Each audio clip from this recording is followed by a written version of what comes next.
नमस्कार. हळद रुसली कुंकू हसलं ह्या मालिकेच्या आजच्या भागामध्ये आपल्याला पाहायला मिळत आहे सगळी घरात लगबग चालू असते कृष्णाची. घरात साफसफाई व्यवस्थित झाली की नाही, पडदे व्यवस्थित लागलेत की नाही, ह्या सगळ्या गोष्टी ती इत्तंभूत पाहत असते. घरातली एवढी लगबग पाहून आढळराव आणि बाळजाबाई यांना प्रश्न पडलेला असतो, काही विशेष आहे का आज, एवढी तयारी करत आहेस कृष्णा? तर कृष्णा सांगते, हो, आपल्याकडे पाहुणे येणार आहेत आणि त्याच्यासाठी एवढी तयारी चाललेली आहे. तर पाहुणे कशासाठी असा प्रश्न केला जातो.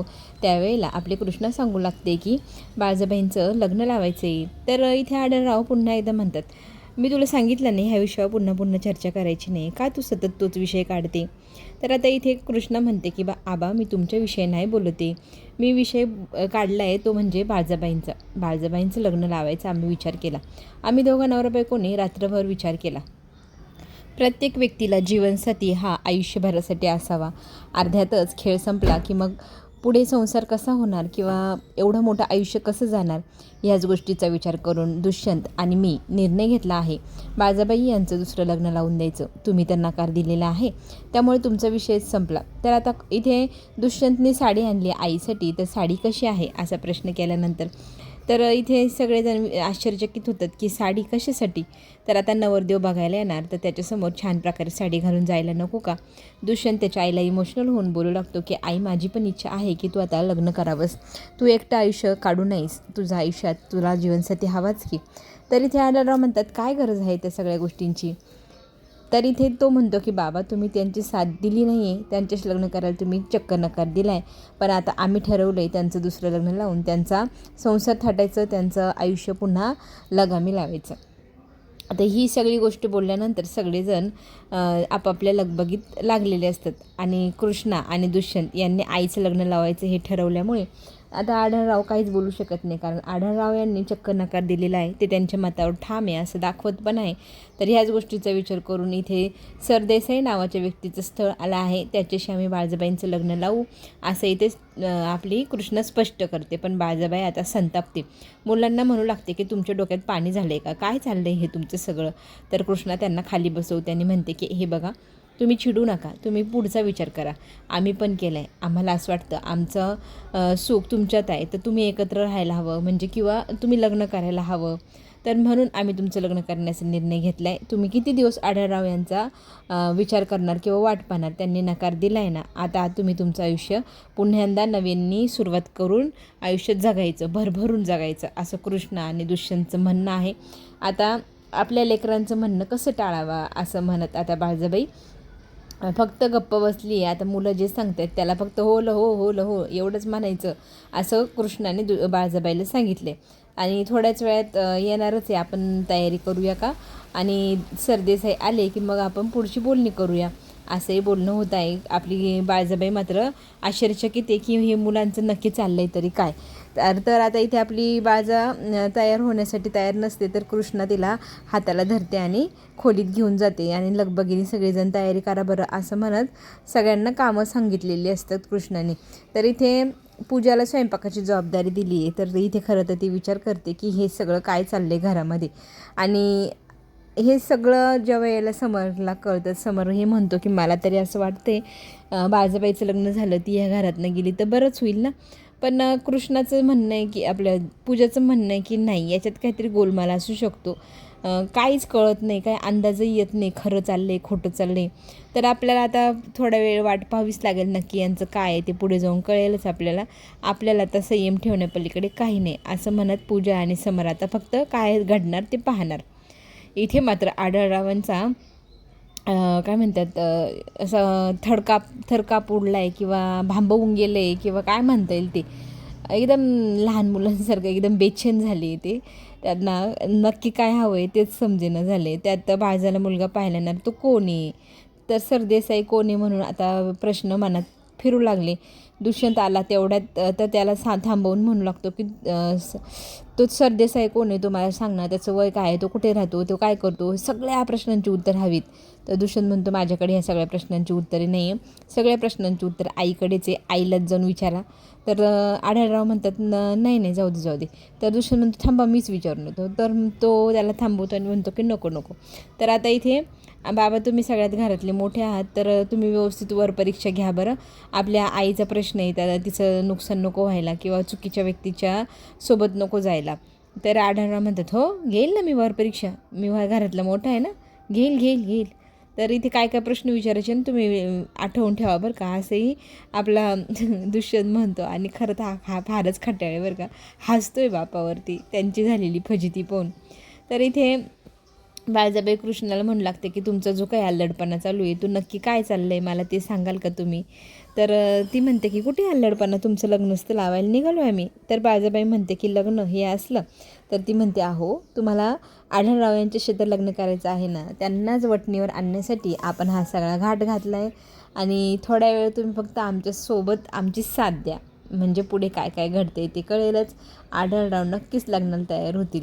तर आता इथे प्रश्न केला आहे आपल्या बाळजाबाईने की नवरदेव कोण आहे. तर कृष्णा सांगते सरदेसाई. सरदेसाई कोण, तर तुमचे लहानपणीचे मित्र, किंवा आपण म्हणू शकतो की तुमच्यावरती ते थोडं प्रेम वगैरे करायचे त्या टाईपचे. तर ती डोक्याला हातच लावते आणि अरे देवा, ते सरदेसाई होय, असं म्हणत ती आता आश्चर्यचकित होते. आणि ते कसे तयार झाले, तर ती म्हणते आम्ही केले त्यांना तयार ॲक्टिंग करायला आपल्या बाबांना वटणीवर. आढळरावांचे खूप चांगले मित्र आहे आणि एक मित्रच एका मित्राला कान धरून कान पिळून किंवा नाही का आपण म्हणतो ज्या पद्धतीने समजवू शकतो, तो एक मित्रच समजवू शकतो. तर सगळ्या गोष्टी मित्रांनाच ठाऊक असतात कोणाला कसं करायचं. तर तोच प्रकार आपल्याला आता इथे गमतीशीर पाहायला मिळणार आहे. आता इथे गंमत म्हणजे आढळरावांचा संताप झालेला असतो आणि इथे दलपत विचारू लागतो की नवरदेवांना तुम्ही व्यवस्थित पत्ता सांगितला आहे ना, ते वेळेत पोचतील ना, मग ते वेळेत येतील ना. तर आता इथे दुष्यंत म्हणतो हो व्यवस्थित पत्ता दिला आहे, येतीलच थोड्यात, का कोणाच ठाऊक उशीर का झाला आहे, पण ते येतील नक्की हां. तर आढळराव संताप्त दलपतवरती तुला काय एवढ्या चंबर चौकशा करायच्या आहे, गप्प नाही वाचता येत का. तर आता इथे हा दलपत म्हणतो नाही हो, त्यांना वेळ नको व्हायला, वेळेत यायला हवे ना नवरदेव. तर आता आढळराव संतापलेले असतात. तितक्यातच माधव धावत येतो आणि म्हणतो की आले आले आलेच, पाहुणे आले. तर सगळेजण उठतात आणि चला चला पाहुण्यांचं स्वागत करूया म्हणतात. दलपत उठतो तर आढळराव म्हणतात ते वेळेस खाली कुठे निघाला नवरदेवाची लगेच काय म्हणतात वेलकम करायला. तर आता आढळराव एकदम निबरगट्ट असे पायाची घडी मारून वगैरे, माझंच घर आहे, मी कशाला त्याचं स्वागत करून उठून पळू, काही गरज नाही है. तर इथे आढळरावांना भेटायला आता आलेले नवरदेव सरदेसाई. सरदेसाई कोण, हा जो प्रश्न सगळ्यांसमोर उभा होता, त्या प्रश्नाचं उत्तर आढळरावांना मात्र कळलं आहे बरं का. आढळराव त्यांच्याकडे रागारागाने पाहू लागतात आणि इथे ते आल्यानंतर कुठे बसू विचारतात. तर आपला दुष्यंत म्हणतो की माझ्या बाबांशेजारी बसा, ती जागा खूप मानाची, त्याच जागेवर बसा. आढळरावांना आता आपला दुष्यंत आणि कृष्ण सांगतात की हे आहे सरदेसाई, हे आपल्या बाळजाबाईंचे नवरदेववर म्हणजे बघायला आले. तर आता इथे सरदेसाई सांगू लागतात की अरे आमची काय ओळख घालून देतात, आम्ही लहानपणीचे चड्डीवाले मित्र आहोत. तर इथे दुष्यंत म्हणतो काय खरंच. तर तो म्हणतो हो, अरे तू खूप लहान होता, तुला माहीत नाही, तुला सांगितलंच नाही, आम्ही बरेच वर्ष झालं भेटलोच नाही आहे ना. तर आता इतक्या वर्षांनी भेटलो आहे ना, आता आमची ओळख पुन्हा मीच तुला करून देतो की आम्ही दोघंजणं लहानपणीचे मित्र नाही का रे आढळ्या. आढळ्या म्हटल्या आढळराव म्हणायचो बरं का. असं म्हणत इथे सरदेसाईचं नाव असतं नाग्या, तर नाग्या आम्हाला आढळराव म्हणायचं, असं रागात आढळराव बोलतात. तर गमतीशीर गोष्ट आता इथे सांगायला सुरुवात केलेली आहे आपल्या नागेशने. तर आता ते सांगू लागतात की आम्ही ना खूप लहानपणीचे मित्र, आमची सगळ्या गोष्टी सोबतच असायच्या, सगळ्या सोबतच करायचो. अगदी आम्हाला मुलगीसुद्धा एकच आवडली होती, ती म्हणजे सुलोचना. तुमची जी बाळजाबाई आहे तिचं सुलोचना नाव आहे. तर तिच्यावर माझं थोडंसं क्रश होता, म्हणजे थोडंसं अनेक आपण म्हणतो सॉफ्ट कॉर्नर मला मिळाली असती तर चाललीच असती, आवडली असती. आणि माझं ते प्रेम अर्धवटच राहून गेलं, एकतर्फी प्रेम एकतर्फीलाच राहून गेलं. मला आयुष्यात कधी वाटलं नव्हतं मी पुन्हा लग्न करेल, कारण माझी बायको 10 वर्ष झाली तेव्हा वारली. त्याच्यानंतर मी एकटाच आहे आणि कधीतरी मला माझी सुलोचना मिळेल ह्या आशेवर मी इतके दिवस जगत होतो. त्या वळणावरती मी आज येऊन ठेपलो आहे. तर त्याच वळणावरती सुलोचना पण मला भेटलेली आहे आणि मला तिच्यासोबत संसार करायला, वेळ घालवायला, सगळं करायला खूप आवडेल. कारण लोकांचा विचार करत करत आपण कितीतरी दिवस मन मारलं आणि आपल्याला विचारत साधं कोणी नाही की तू जेवलास का, तू बसलास का, तू उठलास का, तू कधी येणार आहे, तू कधी जाणार आहे. खरं तर एक जीवनसाथी माणसाच्या सोबत असायला हवी. आणि जर जीवनसाथी जर माझी जर लहानपणीचीच मैत्रीण, माझ्या आवडीची मैत्रीण असली आणि जिच्यावर माझं एकतर्फी प्रेम होतं, ती जर मला मिळणार असेल तर काय हरकत आहे लग्न करायला, असं म्हणत तिथे आढळरावांशी आपला नागेश बोलू लागतो. आणि दुष्यंतला पण तो सांगू लागतो की माझं खरंच तिच्यावर खूप प्रेम होतं, फक्त तिचं प्रेम आढळरावांवरती होतं म्हणून तिने त्या दोघांनी लग्न केलं. माझं प्रेम मात्र अर्धवटच राहून गेलं, पण मला वाटलं नव्हतं कधी माझं प्रेम पूर्ण होईल. आज ते पूर्ण झालं आहे. ह्या गोष्टीचा आनंद मला झालेला पाहायला मिळत आहे. तर इथे नाग्या, तुला ह्या वयात लग्न करताना लाज नाही वाटणार का, असं पुन्हा एकदा आढळराव म्हणत त्याला घालून पडून बोलू लागतात. तर तो म्हणतो, अरे किती दिवस लोकांचा विचार करणार, 10 वर्षात मी जेवलो आहे की नाही हे साधं तू सुद्धा विचारलेलं नाही. जर मला सुलोचना जर नव्या वळणावर भेटत असेल, तिचे पण घटस्फोट झाला आहे, मी पण एकटे, तर काय हरकत आहे, असं म्हणत आता इथे चांगलीच आढळरावांना आदल घडवण्यासाठी सरदेसाईंनी घातलेली जी गोष्ट आहे ती आता खरं तर काळजाला लागली आहे आपल्या आढळरावांचा संताप आपल्याला आता पाहायला मिळणार आहे. आढळराव आता हे सगळे दृश्य पाहत असतात. नवरी येते, नवरीला पाहून लाजतो. तर नागेश तिला विचारतो की माझ्यासोबत संसार करशील का.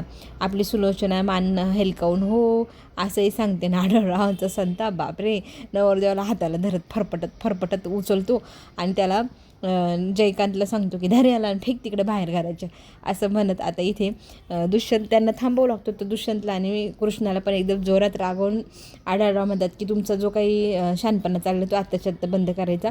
आणि जयवंतला सांगतात की सरदेसाईला बाहेर नेऊन फेकून ये. तर आता जयवंत सरदेसाईला हाताला धरून बाहेर घेऊन जातो. आता हे सगळं काय आहे म्हणून आता कृष्णा विचारते. तर आढळराव डायरेक्टच प्रपोज करणार आहे आपल्या बाळजाबाईंना, पुन्हा एकदा माझ्याशी नव्याने संसार करशील का, माझी जीवनसाथी होशील का, असं म्हणत प्रपोज मारत आहे आपले आढळराव आपल्या बायकोला. आणि ही सगळी गमतीशीर गोष्ट आहे, बघायला फारच मजा आलेली आहे.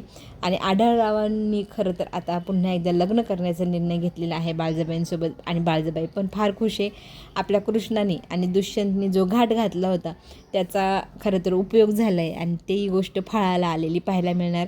चला तर मग आता आपण नवीन गोष्ट पाहूया, म्हणजे आढळराव आणि बाळजाबाई यांचं लग्न. गमतीशीर आहे आता पुढील भाग, तेव्हा आपण पुन्हा भेटूया. आता घेऊ छोटीशी विश्रांती. चॅनलला लाईक आणि सबस्क्राईब नक्की करा. धन्यवाद.